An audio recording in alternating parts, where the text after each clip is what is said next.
స్వయం ప్రతిపత్తి సంస్థలను కేంద్రం గుప్పెట్లో పెట్టుకుందని ఆరోపించారు బీఆర్ఎస్ వర్కింగ్ ప్రెసిడెంట్ కేటీఆర్.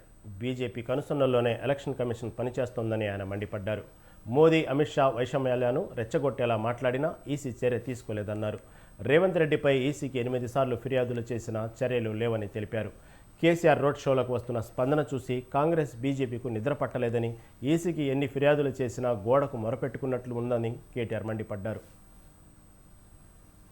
ఎండిన పంటలు చూసిన తర్వాత, రైతుల ఆర్తనాదాలు విన్న తర్వాత కాంగ్రెస్ పార్టీకి, ఈ ప్రభుత్వానికి బుద్ధి లేదు. వీళ్ళు ఇది కాలం తెచ్చిన కరువు కాదు, ఇది కాంగ్రెస్ తెచ్చిన కరువు. నీళ్ళుండి ఇవ్వలేని అసమర్థులు, అశక్తులు అనే మాట కొంత పరుషంగా చెప్పారు. వెంటనే 48 గంటల నిషేధం. అదే మరి ఈ రాష్ట్ర ముఖ్యమంత్రి రేవంత్ రెడ్డి, ఆయన మీద మేము ఇప్పటికీ 8 కంప్లైంట్లు ఇచ్చినాం. 1 కాదు, 2 కాదు. మా పార్టీ తరఫున ఎన్నికల సంఘానికి 8 కంప్లైంట్లు ఇచ్చినా. ఇప్పుడు మేము చూపెడతాను మీకు ఏమేమి కంప్లైంట్లు ఇచ్చామో, ఆయన ఏమేమి మాట్లాడినాడో కూడా చెప్తాను. మీరు బడాబాయ్, చోటాబాయ్ కనుసన్నల్లో పనిచేయకపోతే మేము ఇదిగో మొత్తం మీకు ఈ లిస్ట్ కూడా ఇస్తాం. ఇప్పటికి 27 కంప్లైంట్స్ ఇచ్చాం. ఒక్కటంటే ఒక్కదాని మీద కూడా యాక్షన్ లేదు.